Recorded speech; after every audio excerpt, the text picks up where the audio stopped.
uyu murimo w'Imana dukora bigendana n'umuco. Niba Gitwaza ari umunyamurenge iwabo bitarahakuriye nuko yakijijwe kandi ni nawo muco agomba kugenderamo.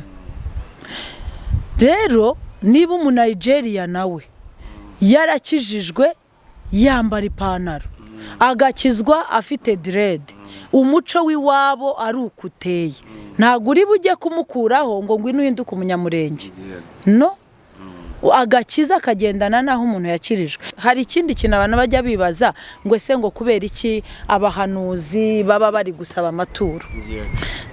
Sawuli aratekereza ngo ese kubera iki abaza umuja we umugaragu we ati nta kintu usigaranye ku buryo twajyana kwa Karosi. Yari ari kumubaza niba nta turo. Ubundi kirazira gutunguka imbere y'umukozi w'Imana amaramasa. Cyane cyane biri mu banyamurenge. Twebwe nko mu Rwanda ntago birimo cyane, biri mu banyamurenge. Twebwe biriya mwita ibiheko, twebwe turabisengera kwa yoya bazamutuzanire tumuganirize twumve twibaze icyo giheko ni gute. Uretse ko wenda ataguha amakuru wenda bari kuyatanga nko muri abo bapolisi ababeshya, ariko nabo n'abantu bazi ubwenge. Ntago icyo ari igiheko pe. Ndagihakanya bo muri kamera muzanyomoze, ariko icyo giheko ndagihakanya. Hello vipi yambu cyane bantu banje, nizere ko mumeze neza kandi nutameze neza mpora mvuga ati bucana yandi byose ni Nyagasani, no gusenga no gushima, sibyo? Yes, nkuko mubibona rero ndizera ko umutumirwa wacu mwamubonye, si ubwa mbere mumubonye cyane hano Nairobi. Abenshi baramuzi, abenshi baraharanira kumubona, kumuvugisha, ariko twebwe twagira umugisha wo kuganira nawe. Tugiye kuganira, turaganira utuntu n'utundi. Ubushize twaganiriye tuvuga amateka, ariko kuri uyu munsi turaganira utuntu n'utundi twiganjemo ijambo ry'Imana. Rero dukurikiranye ndagusaba yuko waba hafi ugafata igihe cyawe ukumva ijambo ry'Imana, cyangwa se ukumva amagambo meza agiye kugufasha akagukura mu buzima bumwe akakujyana mu bundi.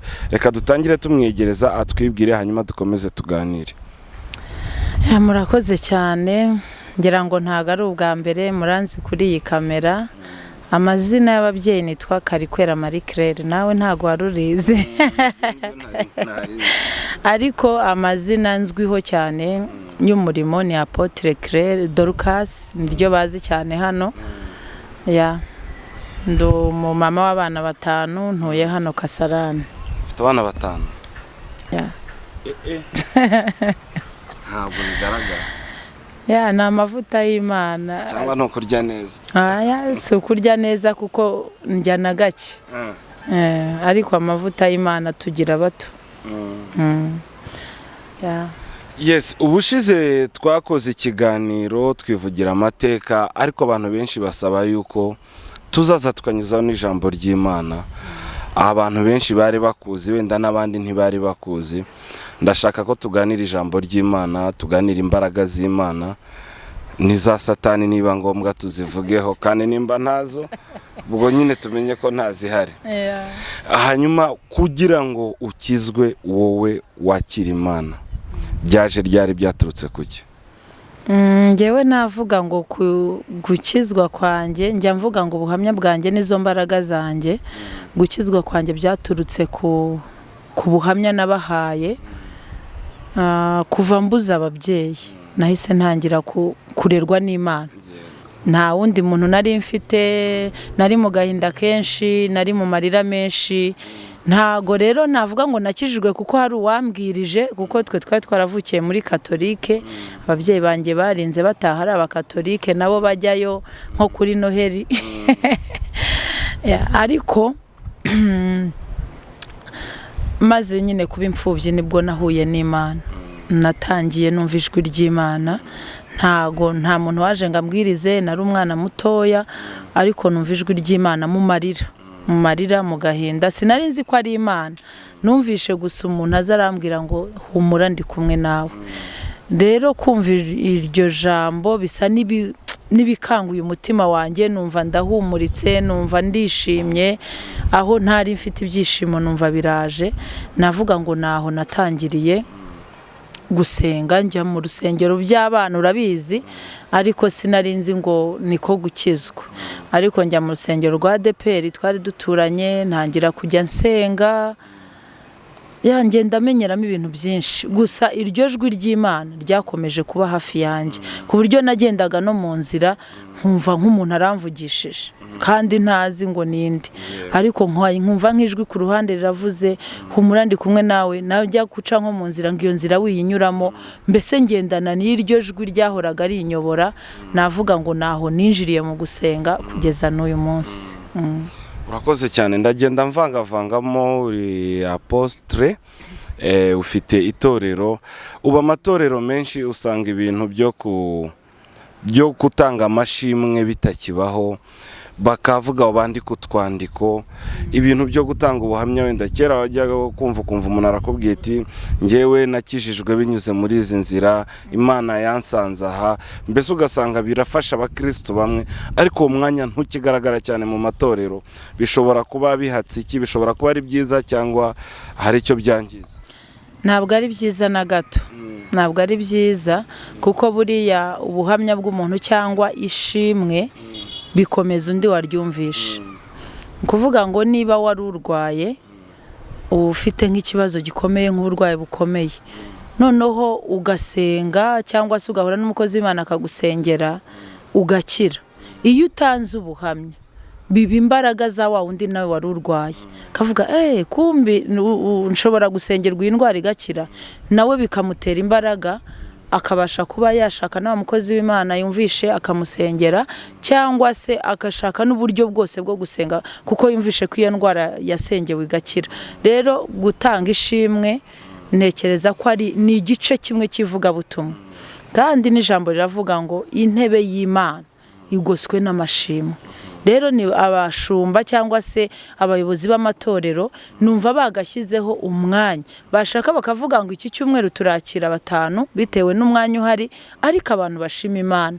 Jewe ntago rwose nemera turiya tuntu tw'udupapuro banditse ngo mwandika agapapuro ngo urashima Imana. Burya arandika ariko abivuze buhoro kuruta uko yahagarara we n'umunwa we agashima Imana. Njyewe rero niko mbibona, tureka abantu bashima Imana birakomeza abandi. Urakoze cyane. Ikindi kintu nshaka kukubaza nk'umu apostle ufite intama uyoboye, hano hanze hari igihe biba ngombwa kumva ngo umuntu agiye gusengesha, umuntu agiye gusengerwa, ku matelefone reka mpamagara umuhanuzi uri mu Rwanda, reka mpamagare umuhanuzi uri Uganda. Ese biriya bintu birakwiriye ko umuntu agomba guhaguruka agashaka umuntu ujya kumuhanurira, cyangwa iyo abikoze bisa nko gupfumaguza, kumwe ujya mu bapfumu ngo mumbwire mutere inzuzi? Ibintu turi kunyuramo ntabwo ari bishyashya, no. Ibintu turi kunyuramo ni ibintu byabayeho na mbere hose, nuko abantu bishyiramo gusa ngo buriya abantu bari kujya kuraguza. Ariko twibuke Sawuli yabuze Imana, yashakaga uburyo yamubona kuko Abisirayeli bari barasabye umwami. Hanyuma Sawuli Imana yibona nta handi iri bumubonere, iburisha indogobe za se. Hanyuma indogobe za se mu gihe zabuze, ariko zibura biri nko mu mugambi w'Imana kugira ngo Sawuli agenda agiye kuzishaka.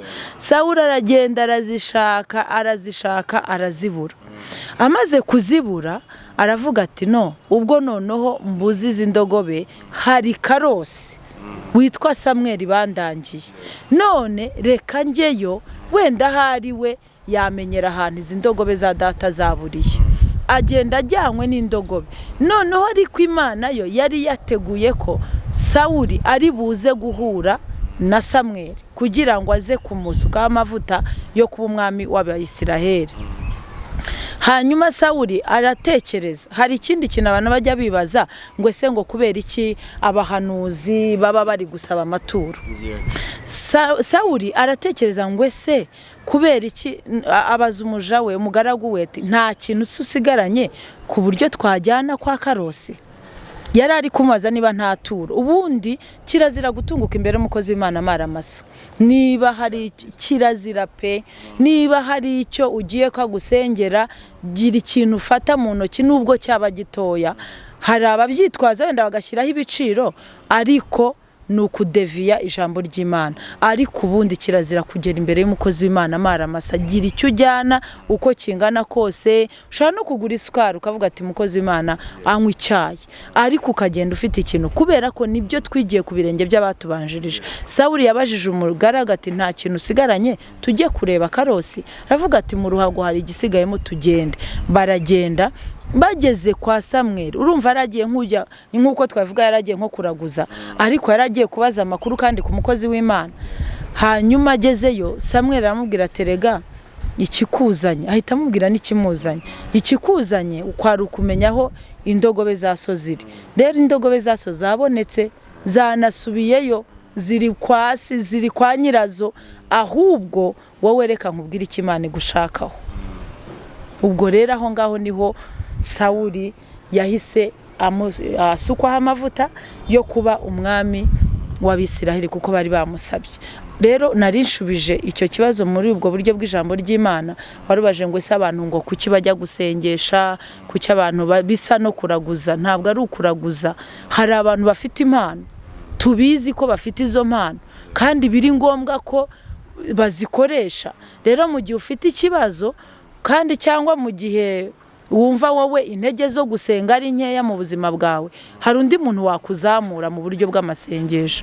Rero mu gihe ugiye kumureba ukamusaba akagusengera, ukamuha icyifuzo, njyewe ntekereza ko atari bibi pe nk'uko abantu babitekereza. Ababigira nabo, hari ababigira nko kuraguza nyine, akajya agenda wagasengesha gusa we ntasenge. Ni ngombwa ko nta muntu niba agusengeye nawe fata umwanya wo gusenga wisengere. Ndumva ari ubwo buryo nabisubiza. Hanyuma se buriya habaho guhanura hakabaho no kwerekwa, bishobora kuba ari ikintu kimwe cyangwa biratandukanye? Oya, biratandukanye. Hari impano y'ubuhanuzi hakabaho n'impano yo kwerekwa. Rero biratandukanye. Kwerekwa nshobora no kukubona gutya nkahita mbona ibyawe, ubwo mba nkweretswe. Guhanura ni uburyo ngira na communication n'Imana, nkajya nkura ibintu biri ku Mana nkabizanira abantu. Niko guhanura. Urumva jyewe nagize ibihe byo gusenga, hari amakuru ndi kumva ndi gukura mu buryo bw'umwuka nkurura ku Mana kandi akeneye kubwirwa abandi bantu. Uko niko guhanura. Rero mu gihe uzanye amakuru uvanye mu mwuka ukayaha abantu, niko guhanura. Ariko kwerekwa dushobora guhura nkumva nka kubonaho ikintu nkakubwira atariko mbonye ufite iki kibazo, mbonye urwaye indwara iyi niyi. Uko niko kwerekwa. Izo mpano se zishobora guhabwa umuntu udasenga, udakijijwe, cyangwa ni mpaka umuntu wasenze akagira na connection n'Imana? Impano zigira umumaro ni zabonetse mu gihe cyo gusenga. Uri gusenga ugahabwa impano ya Mwuka Wera. Ni impano dusanga mu byakozwe n'intumwa. Nk'ubu twebwe ministry yacu turi mu masengesho y'iminsi 50 gusenga no kwiyiriza ubusa. Turi kwiga ku gitabo cy'ibyakozwe n'intumwa. Mu byakozwe n'intumwa rero dusangamo uburyo Yesu amaze kugenda atandukanye n'intumwa, yarabwiye ngo mugende mugume i Yerusalemu, muntegereze, nzaboherereza Umwuka Wera, nzaboherereza umufasha. Hanyuma muri icyo gihe baragiye bamara iminsi 50 mu cyumba cyo hejuru bateraniramo. Tubona ko ijambo ry'Imana ritubwira ngo bashobora kuba bari barenze 120, kuko kera babaraga abagabo akenshi cyangwa se bagashyiramo n'abagore, abana ntibabashyiremo, kandi harimo ingeri zose, ariko babara 120. Bishoboke ko banarengaga. Ni ukuvuga ngo bari ahantu hamwe mu cyumba bahuje umutima bari gusenga. Hanyuma uko bari gusenga bararindira, bahuza umutima. Bagizemo igihe cyo kwihana, bagizemo igihe cyo gukundana, bagizemo igihe cyo gufashanya. Tubona ko bagiye ndetse bagenda bakajya bagurisha n'amasambu yabo bakagabana, ariho tubona Ananiya na Safira bo bananiwe kuvugisha ukuri bikatuma banapfa. Ariko muri cya gihe umwuka wera wabamanukiye niho bamanukanye, umwuka wera yamanukanye n'izo mpano. Bamwe bavuga mu ndimi nshya, ugasanga umuntu wenda tuvuge n'umunyamurenge arimo aravuga icyongereza kandi murenge ntacyo yigeze. Izi ndimi tuvuga nizibaho, niziri ku isi, ntago ziva mu ijuru. Ushobora kuzura umwuka wera ukavuga igiheburayo, ni ururimi rw'abaheburayo kandi ni ku isi. Benshi twumva ari n'igifaransa. Yes, ushaka kuvuga igifaransa kandi adasanzwe akizi. Ashobora kuvuga iringara kandi atarizi, ariko yabihawe n'umwuka wera. Kuko tubona ko ngo mu gihe bari mu cyumba cyo hejuru buzuye umwuka wera, ngo abantu batangira kumva bakavuga ko ari kuvuga indimi z'iwacu. Uyu muntu sumugira iki? Ntese ko ari kuvuga igiheburayo. Urumva ni indimi zisanzwe, ariko Imana basutse umwuka wera umuntu agashobora kuvuga ururimi atarazi kuvuga. Aho rero niho habonetse izo mpano. Bamwe ijambo ry'Imana riravuga muri Yoweri, ngira ngo haravuga ngo muri icyo gihe cy'imperuka nzasuka umwuka wanjye ku bantu banjye, abasore n'abakobwa bazahanura, abasaza n'abakecuru bazarota. Ni ukuvuga rero ni impano zizanwa na mwuka wera. Babandi rero ubona ashobora kuzikoresha, akazikoresha yinywera inzoga, yes, kandi agahanura. Imana iyo yaguhaye impano ntigiye kwaka. Ijambo riravuga ngo nzahagarara ku bitugu by'abapfapfa mpanurira ubwoko bwanjye. Ntibizagutangaza umuntu ari umusinzi akaguhanurira. Yes, kubera ko yamaze gusohoka mu by'Imana, ariko Imana impano yaguhaye ntiyigukuraho. Urayigumana nyine ukayikoresha ibyo ushaka, ariko bitarimo mwuka wera. Hanyuma wenda ikindi kibazo nibaza, ese nk'umuntu uhanura cyangwa iyo yerekwa, buriya nk'iyo babaye batanu ntiberekwa kurushaho, cyangwa n'ubundi yerekwa riguma ari rya rindi buri wese aba afite irye? Hari nk'uburyo bashobora kugirana connection bakabona cyane? Muri batanu se, muri batanu muri nko mu cyumba kimwe, mwese mufite izo mpano z'ubuhanuzi, mwese mushobora guhanura, ariko mugahanura n'ibintu bitandukanye. Kuko buriya nubwo abantu ari abahanuzi bari ku rwego, mbese bagiye bari ku nzego zitandukanye. Hari umuntu uhanura ibintu byaho mu ijuru rya mbere, mugani waye wa Paulo ngo agiye mu ijuru rya gatatu, agahanura ibintu biri hafi. Hari undi nanone winjira cyane agahanura ibintu biri kure. Hari undi uhanura ibihe by'imperuka, hari undi uhanura ibihe biri hako kanya. Rero abahanuzi baratandukanye. Rero mushaka kuba muri batanu muri mu cyumba kimwe, mwese mugahanura, ariko Imana ishaka kubaha message zitandukanye. Umwe ikamunyuzamo zimwe, undi ikamunyuzamo izindi. Si ngombwa ko mwese muhanura ibintu bimwe. Yego. Hanyuma rero hari ikintu bita gukura ibiheko. Gukura ibiheko ntekereza yuko biri muri Afurika cyane, biri mu banyamurenge, mu banyarwanda, mu barundi, wenda n'abanyamasisi. Ntekereza ko abanyakenya bagira ibyo gukura ibiheko, nta n'ahandi hantu ndabibona. Biriya byo gukura ibiheko niyerekwa n'imbaraga zimeze zite, kubera iki? Nsobanurira igiheko, ibiheko bite mu mwuka, wenda natwe tutawubamo tubyumvire. Kuki mutawubamo ariko? Tubamo rimwe na rimwe. Igihe tubirirwamo ntitura. Yesu yaravuze ngo musengeshe umwuka iteka. Nta muntu wemerewe kuba mu mwuka rero ngawubemo igice kimwe ubundi awuvemo. Oya. Birasaba yuko tuba mu mwuka igihe cyose. Rero icyo kibazo ubajije ngo cyo gukura ibiheko, cyane cyane biri mu banyamurenge. Twebwe nko mu Rwanda ntago birimo cyane, biri mu banyamurenge. Twebwe biriya mwita ibiheko, twebwe turabisengera kwa. Turasenga, Imana ishaka kubinyereka ko hari ibintu biri ku buzima bwawe. Tugasenga mbese tukabitesha agaciro. Tukabitesha ntago tubihamagara ngo bize ube wakibona nkuko nabonye mu banyamurenge babigenza. Twebwe turabisengera, dushobora no gusenga cya kintu cyari kikuriho kikavuga.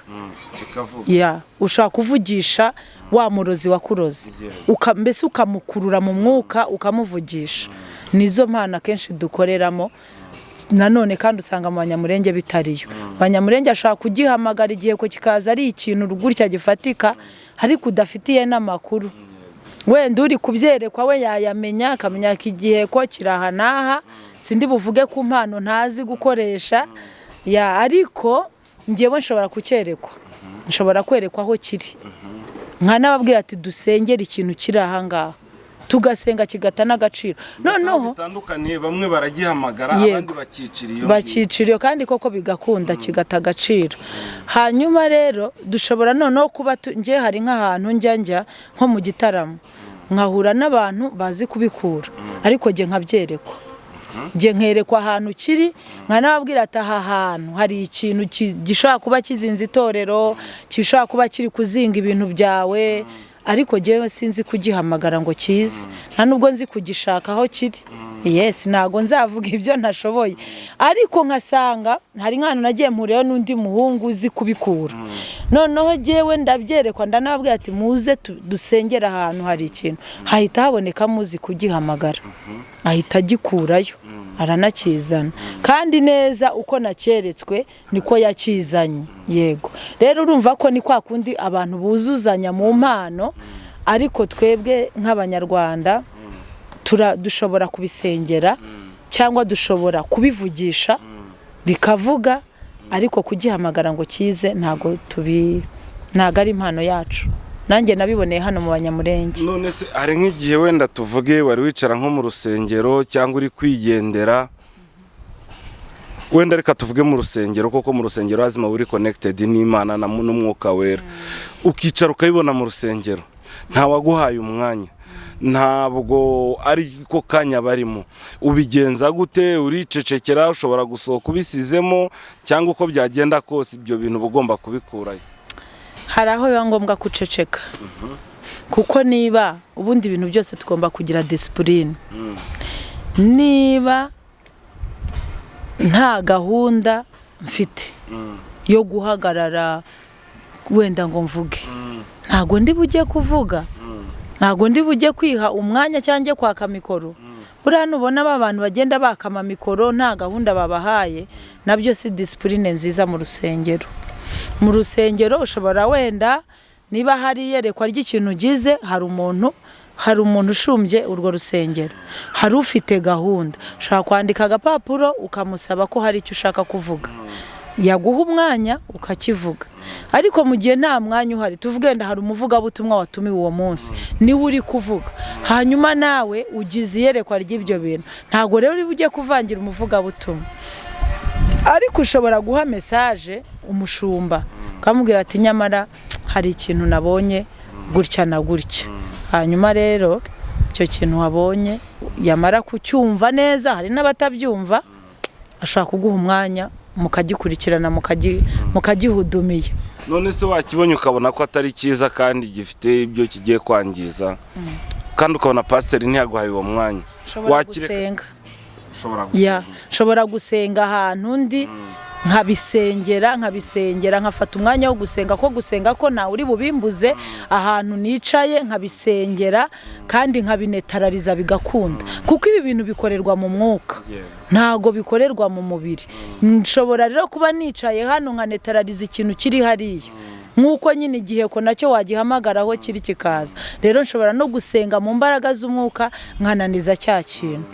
Hari nk'amatorero ujyamo ugasanga ukaba uri kubona abantu baruzuye ndetse igisirimba cyaryoshye, ariko wowe kubera uburyo uri connected n'Imana ugahita utangira kubona mu rusengero huzuyemo inzoka, huzuyemo imbwa, ugacanganyikirwa kubera ko wowe uri kubibona kandi abandi ntibari kubibona.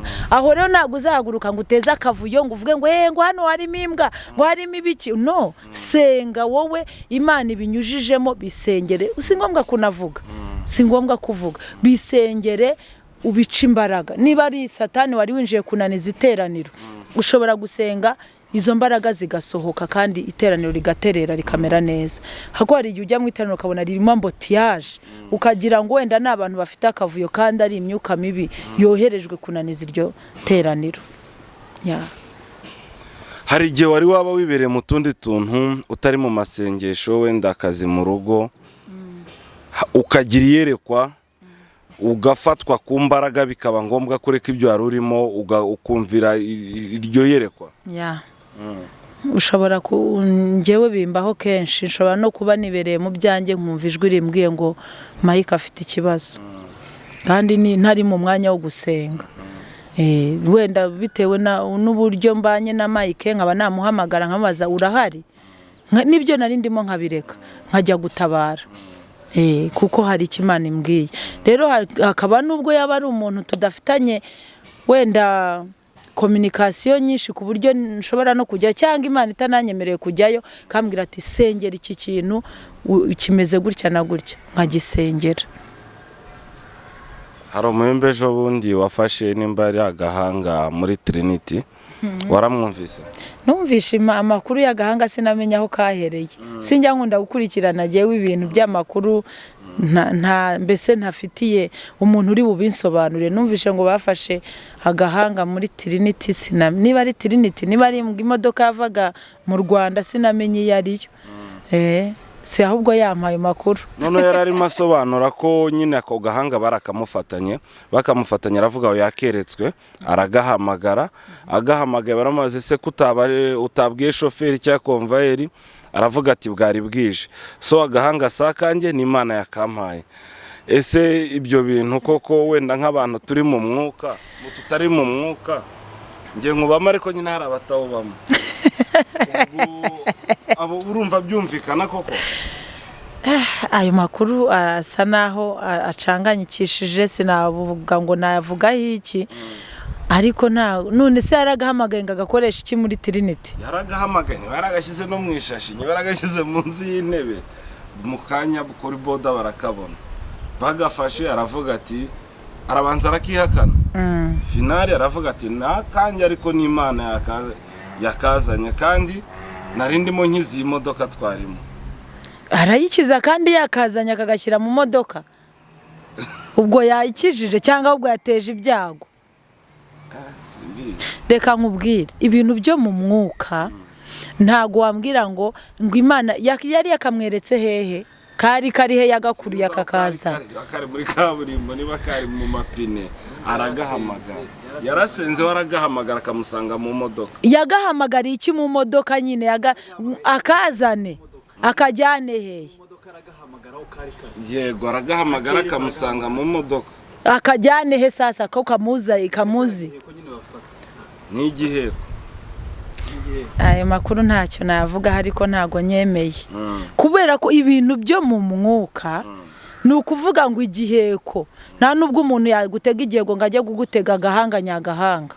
Reka ashobora gutega akantu k'akagufwa gatoya katanagaragara atari n'ikintu gifatika wafata ngo ubone mbese gifite ubu karita imeze gute, mbese uvuge ngo kirangana gutya. No, na kantu kaba ari amafuti gusa, ni nka sembore y'ikintu ashaka gukora. Ashaka gufata akantu k'akagufwa gatoya wenda kakakoherezaho, sinzi uko babyohereza ngo ukaba byajya nko mu mwenda ukabigendana, urumva. Ariko nago wambwira ngo wafasha agahanga kose uragashyize mu ishashi ngo ni igiheko ngo utereye umuntu. Ikintu gifatika najya hariya nkakibona? No, nago mbyemeye. Uwo muyumbe ntabwo umushize amata? Nago mbyemeye pe, nago mbyemeye.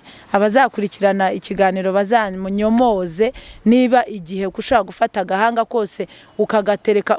Ikintu uri butereke mu cyumba ukakibona, ikintu utereka ku kabati ukakibona uko kingana.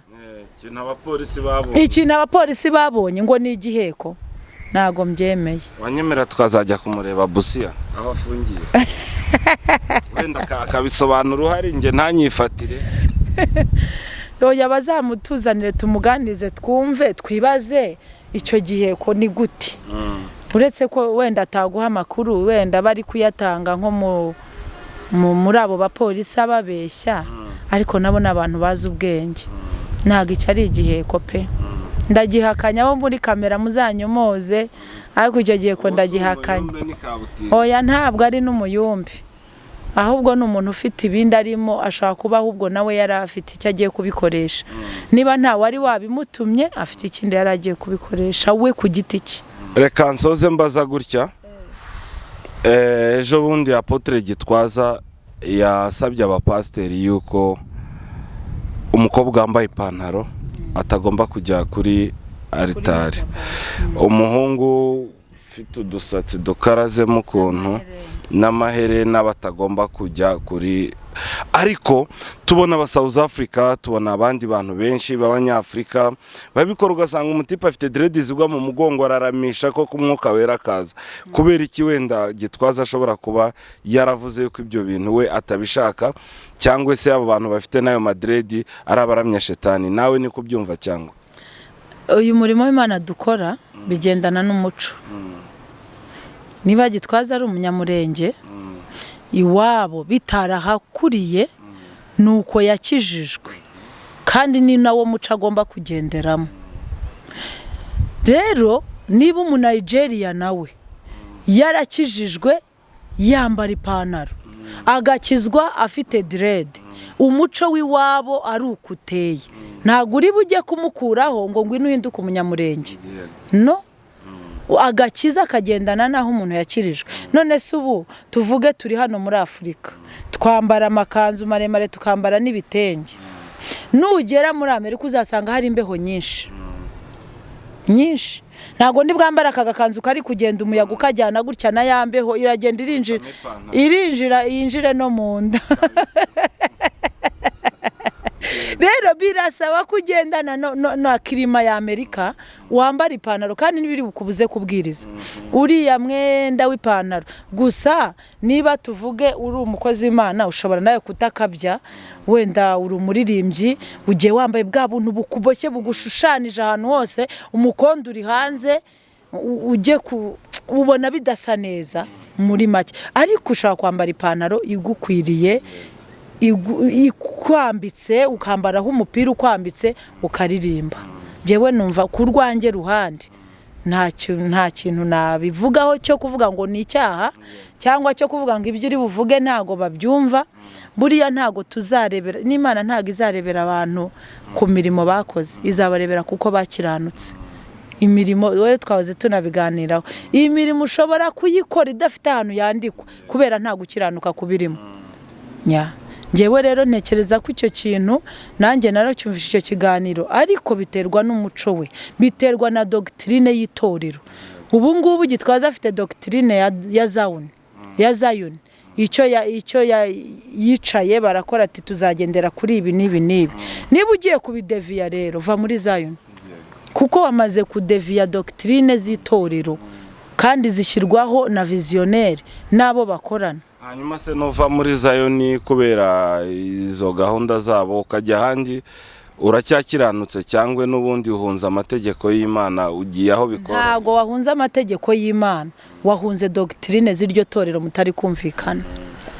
Jewe njya mbibwira abantu no mu rusengero, niba uri mu rusengero utankunda, ntago uzumva icyo mvuga, kandi nutumva icyo mvuga ntuzigera ukiranuka. Rero aho kugira wicaremo tutari kugendana neza, genda ushaka ahandi hantu ujye ukiyumvamo, bizagufasha gukizwa, bigufashe kumva ijambo ry'Imana. Ariko ubunyanga niyo nabwiriza marayika akamanuka ntiwafashwa. Rero aho ngaho uburi ngusa no kwihambira ahantu ariko utari gukiranuka, utari no gufashwa. Rero niba doctrine z'itorero zikugoye, ariko ukumva hari ahandi wajya bigagushobokera, genda ariko ukizwe. Ntago umubare Imana yadutumye umubare w'abantu tuzajyana, ariko wowe undi imbere nabashije base kuguhindura. Bya byaha wakoraga wabashije kubirekura, wabashije kubivamo. Nicyo Imana izatubaza, babe batanu beza mugendana na mahoro ya Yesu. Hanyuma rero ndatekereza yuko abenshi badukurikiranye bari buze kwifuza yuko wazabasengera, cyangwa se wenda mwajya muganira. Sinzi nimba wenda bishoboka ko twaza gushyiraho nimero yawe, cyangwa se bitemewe ufite misiyo gusengera hano muri Nairobi, utari wa Nairobi bizagumuka. no njyewe nsengera abantu bose. Imana ntabwo yantumye Nairobi, yantumye ku isi yose. Ngira ngo urabizi ko na Nairobi mpicara gakeya mba nagiye. Rero n'abantu dusengera cyangwa se dufatanya gusenga ni abantu bari mu bihugu bitandukanye, ku migabane itandukanye, cyane ko buri nijoro saa 4 tuba dufite amateraniro ya online kuri Zoom. Dufatikanya n'abantu benshi gusenga mu bihugu bitandukanye, ku migabane itandukanye, kandi bari kubohoka. Niba hari ikintu kinezeza ni ugusengera umuntu muri kuri Zoom kumva arabohotse, umurozi aravuze. Online umurozi akivuga wari waramuzengereje kavuga ati jewe ndi runaka. Niba hari ikintu nkunda bya bindi wavugaga, aho kugira ngo umuntu azaze kuvuga ngo wamuteranije, iyo yivuze namazimwe abashize, amazimwe arashira. Kuki bivuga kandi bazi ko bazwi? Nyine imbaraga z'Imana zo zirabakurura, kandi natwe tuba tugira ngo tumenye uyu muntu ni igiki kiri kumuzengereza. Urugero ejo mu gitaramo twafatiyemo umurozi, umumama yaje yarumye kuma, ariko kandi nta ndwara bajya babona kwa muganga, ntayo, barapima bakabura indwara, kandi yarumye angana n'urutoki gutya. Turamusengera dushaka kugira gusa tumenye ni igiki arwaye, ni igiki kiri kumuzengereza. Umurozi atangira kwivuga, atwihera amakuru. Umumama uzi kubona umuntu wari umuntu uvuga nk'umumama agatangira kumoka nk'imbwa, kumbi niyo bamurogeyemo.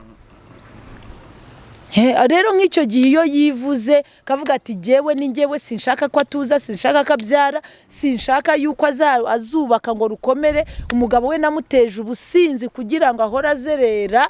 Imagine bikorwa n'umurozi, kandi waho hafi mu miryango nk'uko wabivugaga. Rero icyo gihe iyo yivuze umuntu ashobora kugira undi umusinzi, akavuga ati uyu muntu azahora n'inyota cyane rwose.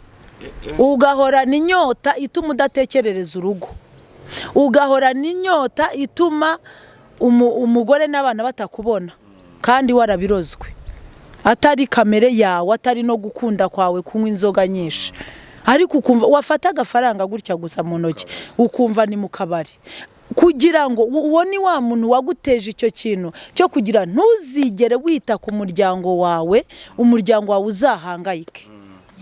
Barabiroga. Rero navuga ngo ibyo turabisengera, si ibyo gusa, nyine uburwayi bwose, ibibazo byose turabisengera, kandi Imana ijya idushoboza tukabona abantu barabohotse. Kandi wa muntu wafatiwe gutya mu masengesho, iyo amurekuye usanga yamurekuye burundu. Ikindi ushobora gusanga icyo bidufasha gusengana n'umuntu, urasenga rimwe na rimwe akavuga ati ntago murekura, namutanzeho byinshi, namutanzeho amafaranga menshi, ntago namurekura ntakoze ikintu cyanzanye, namutanzeho igitambo kugira ngo jewe ibyanjye bigende neza. Rero natanze kandi natanze amafaranga menshi kugira ngo babinkorere, kavuga ati rero ntago bishoboka yuko jewe namurekura. Ubwo rero icyo gihe iyo mumenye ko hari ikintu yatanze, bisaba ko nawe ari buze gutanga ituro kuri mazabawu rijya kunaniza bya bitambo yatanze mu bapfumu. Icyo gihe hasigara harwana ituro gusa. Ibi tubwira abantu mujye mubyumva cyangwa mureke kubyumva, ariko ituro rijya kurwana n'ibitambo batanze.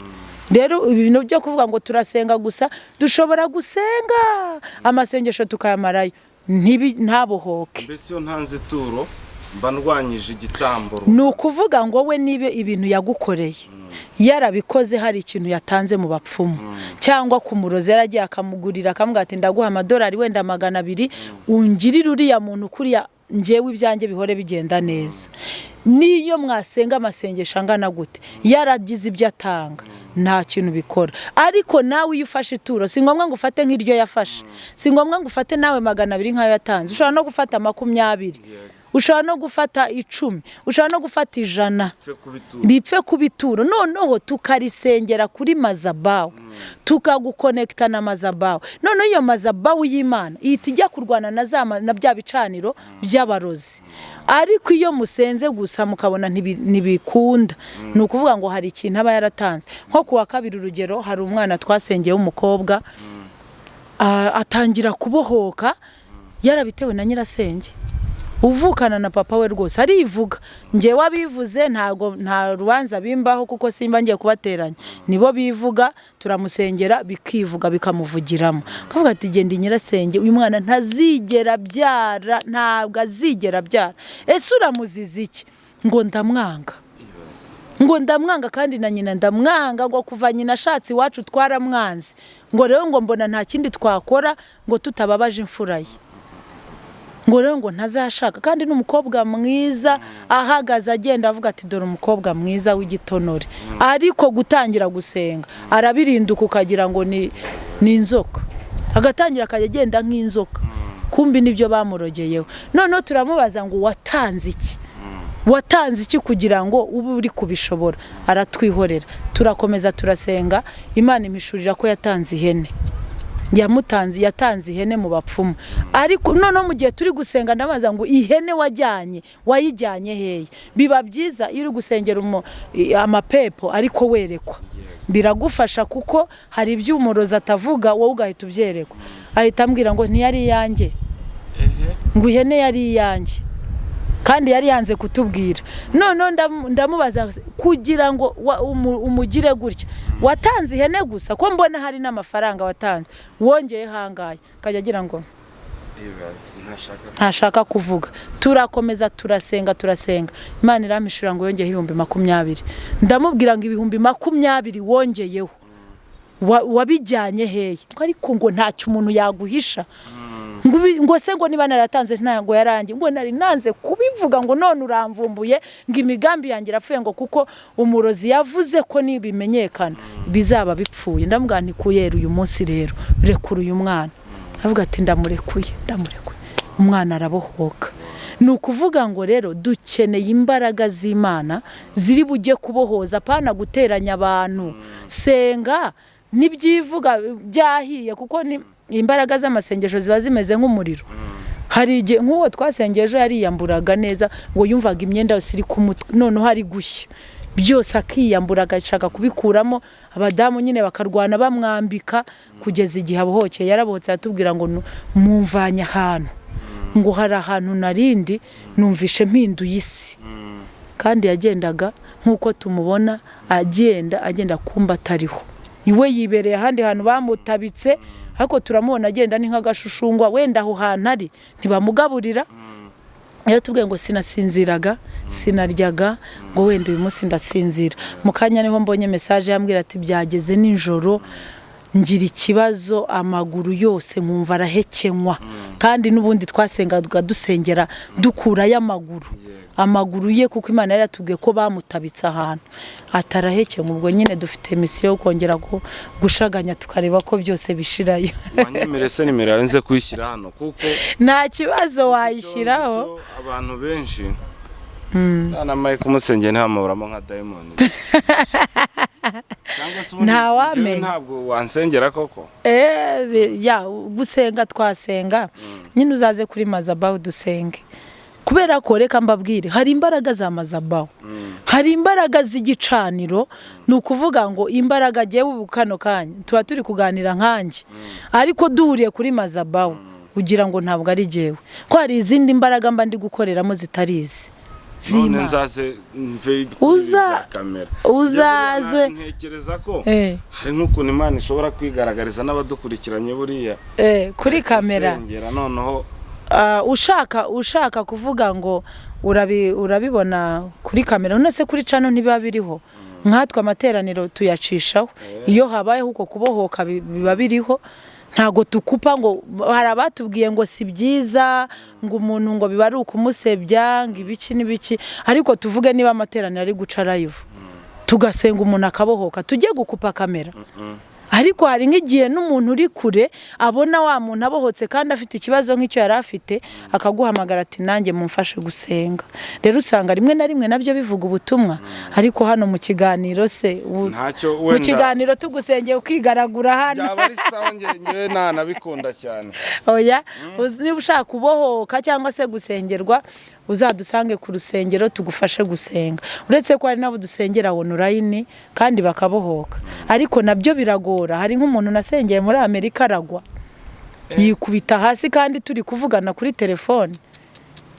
Rero usanga bigoye iyo ari nko mu nzu wenyine, ashobora no kugwa dayimoni ikamutsinda aho ngaho, ikamufatira aho nyine akaba yanagendera ko. Ariko iyo muri kumwe uramukurikirana, unagenda ubona ukuntu byimuka.